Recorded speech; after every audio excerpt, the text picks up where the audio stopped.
ഈശ്വരാ, ഈ കാടൻ പൂച്ചയെ കൊണ്ട് ഞാൻ തോറ്റു. കണ്ടില്ലേ ചെയ്തു വെച്ചിരിക്കുന്നത്?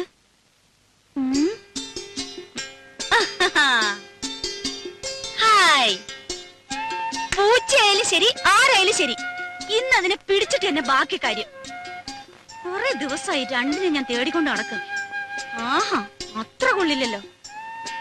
പിടിച്ച ഞാൻ വെറുതെ വിടുവൊന്നുമില്ല. തൊലി ഉരിച്ച് കൊത്തി എരിഞ്ഞ് കഷ്ണം കഷ്ണമാക്കും.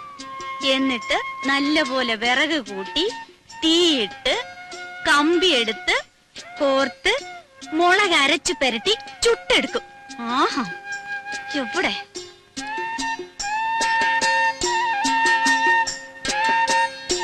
ഇറങ്ങ വെളിയില്, മോശം.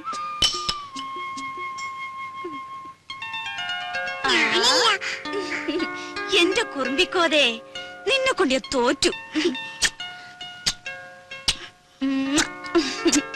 അച്ഛനിങ്ങി വരട്ടെ.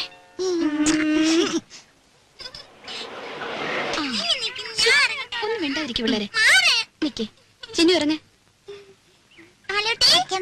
ഹായ് മാളൂട്ടിയെ, അങ്ങ് വലുതായല്ലോ. അപ്പച്ചോട് സുന്ദരി കുട്ടി. ഇവിടെ കണ്ട ഓർമ്മയുണ്ടോ നിനക്ക്? ചിന്നുവിനെ മോടെ ചേച്ചിയാ, ദേടഗോപി മാളൂട്ടി.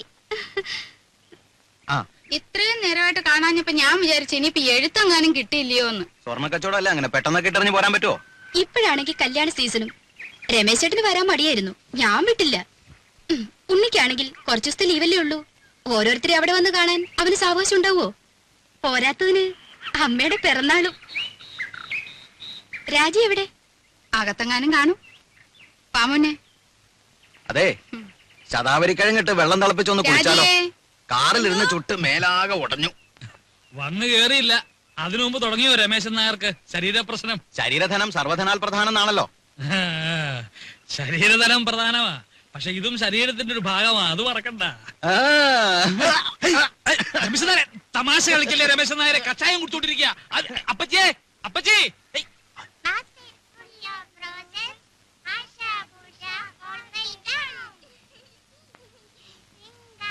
അല്ല രാജി, തിരിച്ചു പോകുമ്പോ രാജി കൂടെ കൊണ്ടുള്ള വല്ല പരിപാടി ഉണ്ടോ അവന്? ഓ, അതൊന്നും പെട്ടെന്ന് നടക്കും തോന്നണില്ല.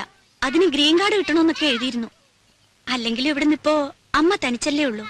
വിലാസിനെ ചേച്ചി ഇവിടെ വന്ന് നിൽക്കുകയാണെങ്കിൽ പിന്നെ ഒരു കൈ നോക്കായിരുന്നു. അമ്മയുടെ അടുത്ത് സ്ഥിരമായിട്ട് നിൽക്കാനോ? അയ്യോ, ഞാനില്ലേ. ഉള്ള കാര്യം പറയാലോ, രാജിയുടെ അത്ര ക്ഷമയൊന്നും എനിക്കില്ല. ഓ, അല്ല, സൊറ പറച്ചിൽ ഇനിയും തീർന്നില്ലേ? കുഞ്ഞുങ്ങളെ കിടത്തി ഉറക്കാൻ നോക്ക്. കാലത്ത് എഴുന്നേക്കാനുള്ളതാ, വിമാനത്താവളത്തിൽ പോണം. പോയി കിടന്ന് ഉറങ്ങിന് കുഞ്ഞുങ്ങളെ, മതി കളിച്ചത്. പോ പോ പോ, പോയി കിടന്ന് ഉറങ്ങടി, പോ. നാരായണ ഗുരുവായൂരപ്പാ.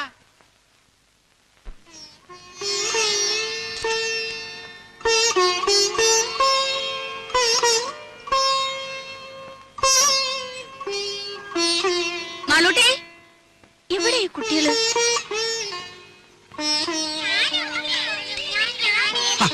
ഇതെന്നാ പണിയാ? റേഡിയേറ്ററിൽ ഒഴിക്കാനുള്ളതാ. ആ പെട്ടിയുടെ ചാവി എവിടെ വെച്ചേ? എന്തായാലും മക്കളെ ഓടാതെ വീഴും. വാ മോളെ, കയറി. ഗോപി കയറിക്കേ.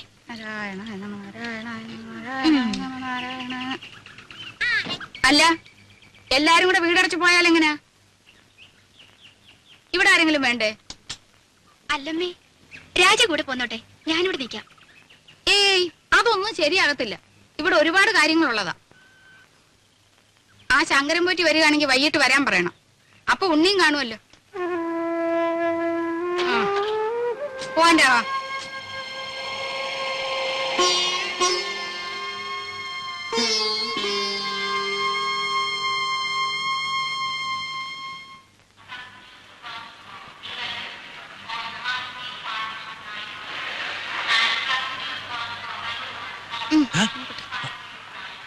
വല്ലതും മനസ്സിലായോ?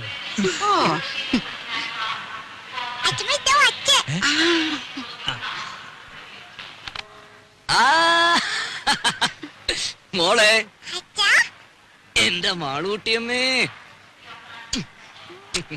മോനെ, ദേ തുടങ്ങിയല്ലോ. ഞാൻ വരുമ്പോഴും അതെ, പോകുമ്പോഴും അതെ, ഈ കരച്ചിലല്ലേ. ഇങ്ങോട്ട് നോക്കി, ചിരിച്ചേ. ചിന്നു വിലാസിനെ പോന്നു. ഇന്നലെ അളിയോ ഞങ്ങളും ഒക്കെ ഇവിടെ ഉണ്ട്. കണ്ടേ ആ. രാജി വന്നില്ലേ?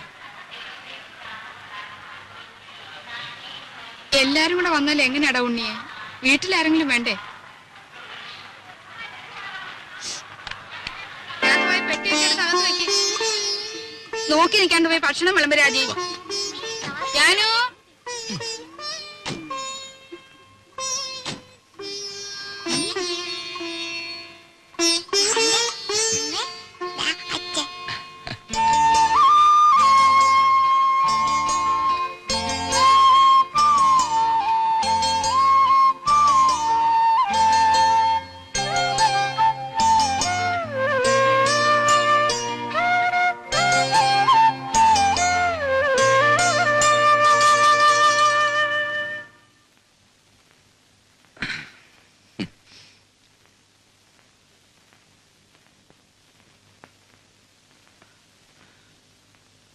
ഇതേ കട്ടിലിൽ ഇതേ വിരിവിരിച്ച് മുമ്പെങ്ങോ ഞാൻ കിടന്നിട്ടുണ്ടല്ലോ. അന്ന് എന്റെ കൂടെ ഒരു സുന്ദരി പെൺകുട്ടി ഉണ്ടായിരുന്നു. ആരായിരുന്നു അത്? അറിയില്ല. അറിയില്ല. ഉം. ഉം.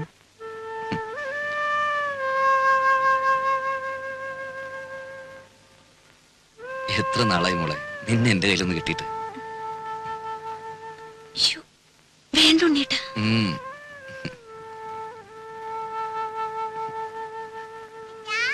ഉം.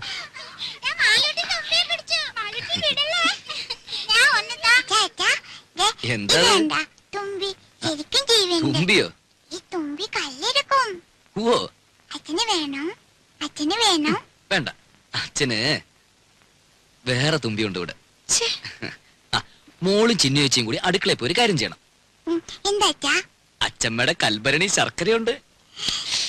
ഉം. ആ, അതോരോ കഷ്ണം എടുത്ത് വായിലിട്ടിട്ട് ഉമ്മർത്തി എന്തിരുന്ന് കളിക്കണം. എന്നിട്ട് കുറച്ചു കഴിഞ്ഞ് അച്ഛൻ വന്ന് മാളൂട്ടേന്ന് വിളിക്കും. ഓടി വരണം. അച്ഛല്ലേ? പതുക്കെ. ഓ. ഉം. ഇനി നിന്നെ ഞാൻ വിടില്ല.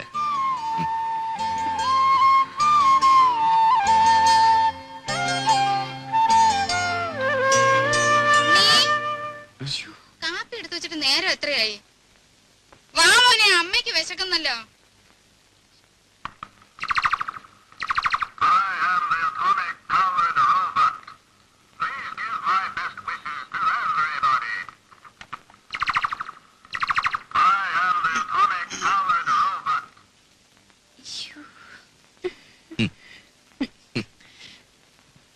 പതിനാല് കരട്ടാ. അവിടെ ഇപ്പൊ ഇതൊരു ഫാഷനാ. വല്ലപ്പോഴും ചേഞ്ചിന് നിനക്ക് ഇവിടെ കിട്ടുന്നു തുടങ്ങാം. നിന്റെ നിറത്തിന് തിണങ്ങും.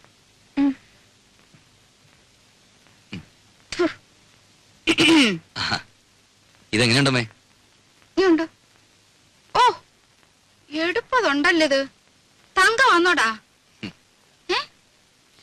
അല്ലല്ലോ, ഒരു നിറ വ്യത്യാസം. ഞാനൊന്ന് വെളിച്ചത്ത് കൊണ്ടുപോയി നോക്കട്ടെ. തങ്കം പോലൊക്കെ ഇരിക്കുന്നു. ഇത് കണ്ടോടെ വിലാസിനി? ഉണ്ണി എനിക്കായിട്ട് കൊണ്ടുവന്നതാ. 14 കാരറ്റേ ഉള്ളൂ എന്ന് വെച്ച് അവൻ കൊണ്ടുവരുമ്പോ അങ്ങനെ വല്ലതും നോക്കാനുണ്ടോ? നോട്ടേമ്മേ, നല്ല പാറ്റേണാ. ആ.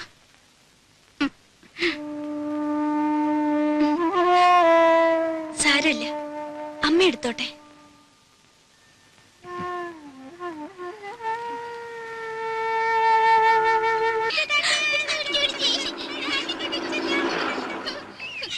മാളൂട്ടി, ഈ മുൻവശത്തെ കഥ അങ്ങ് അടച്ചേക്ക് കേട്ടോ. കുഞ്ഞു വരാം.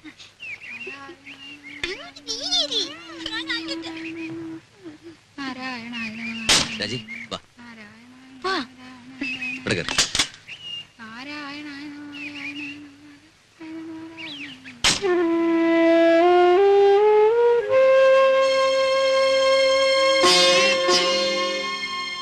നോക്കി നിൽക്കാതെ അങ്ങോട്ട് കേറ്. നേരെ ഒരുപാടായി.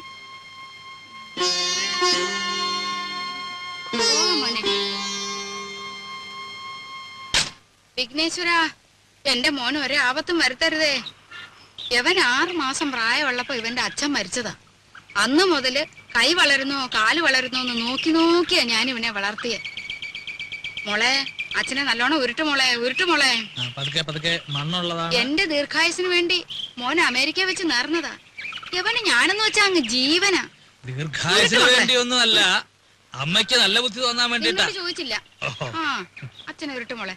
നാരായണ നീ നാരായണ മേല് വേദനിക്കുന്നുണ്ടല്ലേ? ആ നാരായണ. അവര് നല്ലോണം രക്ഷിക്കട്ടെ.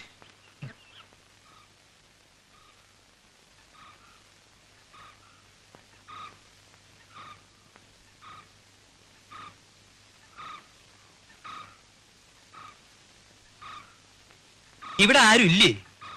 ഹേയ്, വീടൊക്കെ ഇങ്ങനെ മലത്തെ തുറന്നിട്ടിട്ട് അപ്പൊ ഇവിടെ ആരെങ്കിലും ഉണ്ടാവണല്ലോ. ഇതിപ്പോ വീട് വരെ പൊക്കിക്കൊണ്ടുപോയി ആരും അറിയില്ലല്ലോ. അയ്യേ, ഇത് ശരിയാവില്ല. ആരാ? മൂത്തമ്മാൻ. മുത്തണ്ണാനോ? ഇതും ശരിയാവില്ലല്ലോ. ആ, അച്ചമ്മ എവിടെ? വിളിക്കേ. അച്ഛമ്മേ. ഈ പിരിവുകാരെ കൊണ്ടു ശങ്കുമാനോ? എന്താ സംശയമുണ്ടോ? വേറെ ആരുടെങ്കിലും ചായ തോന്നുന്നുണ്ടോ? അല്ല, ഈ ഇലക്ഷൻകാർ വോട്ട് ചോദിക്കാൻ വരാറുണ്ടേ. പെട്ടെന്ന് കണ്ടപ്പോ ഒറ്റ ആരാ അത്? ഞാനാടി സരസ്വതി. ശങ്കുമാൻ വന്നിരിക്കണോ? ആ ശങ്കുവപ്പയോ? കാണാതായപ്പോ ഒരാളിനെ അങ്ങോട്ട് പറഞ്ഞയച്ചാലോ എന്ന് വിചാരിക്കായിരുന്നു ഞാൻ. അതൊക്കെ എത്തേണ്ട സമയത്ത് ഞാൻ എത്തില്ലേ എന്റെ പെങ്ങളെ. എന്താ സരസ്വതി നിനക്കൊരു ക്ഷീണം? ഓ ഒന്നും പറയണ്ട എന്റെ ഓപ്പേ. എന്താ പറ്റിയേ? ഈയിടെയായിട്ട് ശ്വാസം ഉള്ളിലോട്ട് എടുക്കുമ്പോ വയറ് വന്ന് ഭമ്മന്നങ്ങ് വീർക്കും. പുറത്തേക്ക് വിടുമ്പം ചൂന്നങ്ങ് ചൊട്ടും. ഉവ്വോ. അകത്തേക്ക് എടുക്കുമ്പോ വീർക്കും, പുറത്തേക്ക് ഇടുമ്പോ ചൊട്ടും. അതിപ്പോ എല്ലാവർക്കും അങ്ങനെ തന്നെയല്ലേ? അല്ല. ഈയിടെയായിട്ട് അപ്പച്ചിക്ക് പുതിയൊരു അസുഖം തുടങ്ങിയിട്ടുണ്ട്. അതെന്താ? എവിടെങ്കിലും ഇരുന്നാ പിന്നെ എഴുന്നേക്കാതെ ഒരടി നടക്കാൻ പറ്റില്ല. എങ്ങനെ? എവിടെങ്കിലും ഇരുന്നാലേ പിന്നെ എഴുന്നേക്കാതെ ഒരടി നടക്കാൻ പറ്റില്ല. ഉവ്വോ. രാഘവ ഓപ്പ ഇരുന്നാട്ടെ. ഉണ്ണി ഒറ്റ തൊഴി. സൂപ്പിക്കല്ലേ. നീ ഈയിടെയായിട്ടൊന്ന് കൊഴുത്തല്ലോടാ രാഘവ. ചുമ്മാ അല്ല, പണിയെടുത്തിട്ടാ. ആ, നിന്റെ പണിയൊക്കെ എനിക്കറിയാം. ശങ്കുമാനോ? ആ, ഉണ്ണി വന്നത് ഞാൻ അറിഞ്ഞു. അതിനൊരു കഥയുണ്ട്, അത് ഞാൻ പിന്നെ പറയാം. ശങ്കുമാൻ കുറച്ചാള് നാട്ടിലൊന്നും ഇല്ലായിരുന്നു ഉണ്ണിയെ. കാശി വരെ ഒന്ന് പോയി. ശങ്കുമാനെ കാശിക്കുള്ള പ്രായമൊക്കെ അതൊക്കെ എപ്പോഴേ കഴിഞ്ഞു.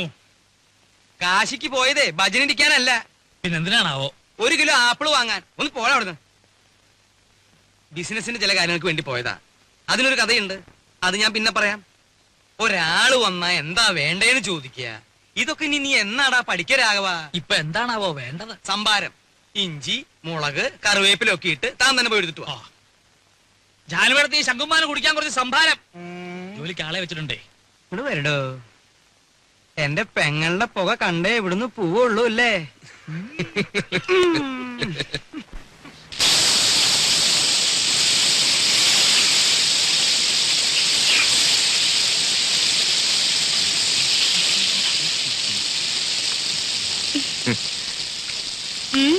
എന്താ പതിവില്ലാതെ അടുക്കളയിലൊക്കെ?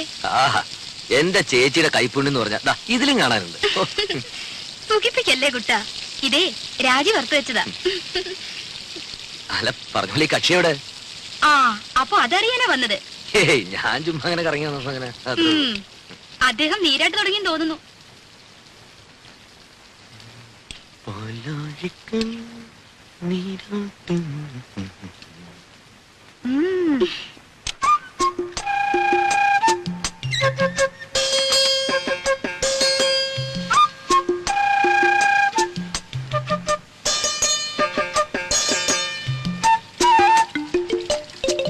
രാജി, രാജി, എന്താ? തുറന്നേ. എന്തിനാ? ആ, തുറക്ക്. എന്താണ് പറയാൻ? ഒരു കാര്യമുണ്ട്, തുറക്ക്. ഞാൻ കുളി കഴിഞ്ഞിട്ടില്ല. അതൊന്നും സാരമില്ലെന്ന് തുറക്ക്. അമ്മാവനെ. അമ്മാവൻ? ആ, അമ്മാവന്റെ കാര്യം കുറച്ച് കുഴപ്പ. തുറക്ക്, പറയാം. ഈ ഷഷ്ടിപൂർത്തി എന്ന് പറയുമ്പോ വേണ്ടപ്പെട്ടവരൊന്നും ഒഴിവാക്കാൻ പറ്റില്ല. വേണ്ടപ്പെട്ടവരെയൊക്കെ വിളിച്ചിട്ടുണ്ട്. എന്താ? രാജയുടെ അച്ഛനെ വിളിച്ചിട്ടില്ലെന്ന്. വേണ്ടപ്പെട്ടവരെയൊക്കെ വിളിച്ചിട്ടുണ്ടെന്നാ പറഞ്ഞത്. അതല്ല സരസ്വതി, ഇനിയിപ്പൊ പഴയ അത് വിരോധം. മാത്രം ഓപ്പ പറയണ്ട. അവിടെ ആങ്ങളെ കെട്ടിക്കൊണ്ടുവന്നത് ആരെയാ? ഒരു നസ്രാണിച്ച് എന്നിട്ട് ആ കാർന്നൂർ രണ്ടു കൈ നീട്ട് സ്വീകരിക്കാനും ദേ, എന്നെ കൊണ്ട് കൂടുതലൊന്നും പറയിക്കണ്ട കേട്ടാ. ആ കുടുംബത്തിൽ നിന്ന് ഒരുത്തി ഇവിടെ കയറ്റിയത് തൃപ്തി ഉണ്ടായിട്ടൊന്നുമല്ല. എന്റെ മോൻ കുരുങ്ങി പോയില്ലേ, ഇനിയിപ്പോ ഉപേക്ഷിക്കാൻ പറ്റുമോ? അത് അതോടെ മതി, അതിനപ്പുറത്തുള്ള ലോഹ്യൊന്നും വേണ്ട.